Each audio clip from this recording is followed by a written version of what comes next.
você sai do seu trabalho, pega o ônibus, põe um fone, assiste algum vídeo rápido, alguma coisa que a Virginia postou,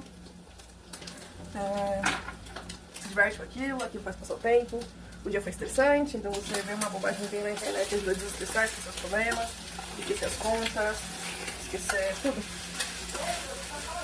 E aí você chega em casa, toma um banho, come algo, dá um beijo na família e vai dormir e descansar pro outro dia. Só que no caminho do trabalho você não observou que no seu trabalho, na região do seu trabalho, tinha muitas árvores, poucos postes, poucos fios, é um lugar mais limpo, onde a polícia passa calmamente. Parece realmente um mundo mágico. E você nem percebe quando você chega no seu bairro que tem confusão, os policiais com as armas por fora. Aquele cenário cheio de árvores que você via no seu trabalho, na região do seu trabalho, ele agora foi substituído por um lugar extremamente pavimentado, muita fiação, vazamento de água aqui e ali, muita sujeira. E pronto.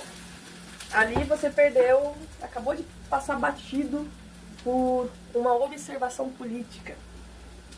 Cara, é isso que as redes sociais, que o excesso de redes sociais, o excesso de celular fazem com a gente. Eles não nos permitem ver a realidade, né? Na internet tudo é engraçado, e é um vídeo divertido atrás do outro, e é dopamina, o cérebro adora, e você não tá vendo a realidade, cara. A gente tá na época do carnaval, e muito tá se falando sobre a política do punho circo, como todos os anos as pessoas adoram falar sobre isso. E elas não entendem que o verdadeiro circo, ele tá acontecendo aqui, ó, na palma da sua mão, você tá rolando feed, amigo, o dia todo. É vídeo do cara que tá milionário, do cara que vai à casa de aposta, e você tá iludido com aquilo, você não tá vendo que tá uma merda as coisas da forma que elas são. As vitórias. A gente só vai melhorar quando sociedade, quando a gente entender que as vitórias elas precisam ser coletivas e não individuais. Não adianta eu subir de vida, ascender profissionalmente, financeiramente, se a comunidade na qual eu vivo não consegue acompanhar esse crescimento. E aí acontece um fenômeno muito engraçado, porque a gente vê uma pessoa que ascendeu de alguma forma, ascendeu no sentido de cresceu de alguma forma, e a gente fala assim, cara, eu também posso, eu também consigo. E aí a gente começa a se frustrar quando a gente começa a encontrar dificuldades, começa a ver que as coisas não são tão bem por aí, a gente começa a se frustrar, porque a gente fala, nossa, mas o fulano consegue, o fulano não é diferente de mim e eu não consigo.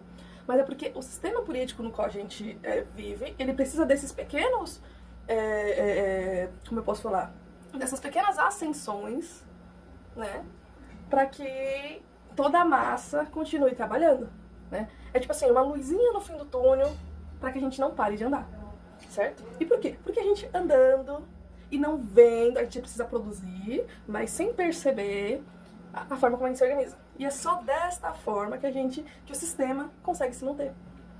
O seu patrão, ele tem os meios de trabalho.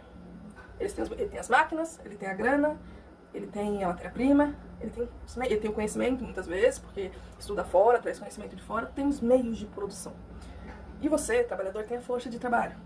Tudo que o seu patrão tem, o conhecimento, o poder aquisitivo, o maquinário, os meios, tudo que ele tem, não tem valor nenhum. Zero, se ele não tiver a força de trabalho. Porque a força de trabalho é o que movimenta tudo. Ai, mas tem os robôs, mas tem isso, mas tem aquilo. Mas até as peças que vão no robô, alguém precisa produzir, certo? Enquanto não aconteceu a revolução tecnológica dos robôs, disso, de aquilo, a força de trabalho ainda é o bem mais precioso. E enquanto a gente não entender isso, conseguir entrar em acordo com os patrões, não é nem acordo, mas assim, eu digo assim, conseguir negociar essa palavra, a gente não vai conseguir negociar justamente. Enquanto a gente não entender que a força de trabalho é o bem mais precioso, é o que produz riqueza, porque pouco importa, o país tem não sei quanto de petróleo, mas não tem os trabalhadores que possibilitam que os maquinários funcionem para extrair petróleo, para refinar petróleo, para vender petróleo, o cara tem que estar no posto, o cara tem que estar na fábrica de plástico. Entende? A gente pode ter uma tonelada de ouro, se não tem o que fazer com esse ouro, quem faça algo com esse ouro, de nada vale. É isso, foi só algumas reflexões políticas que eu vinha tendo. No fundo eu misturei um monte de coisa, mas acho que deu pra ter uma percepção geral.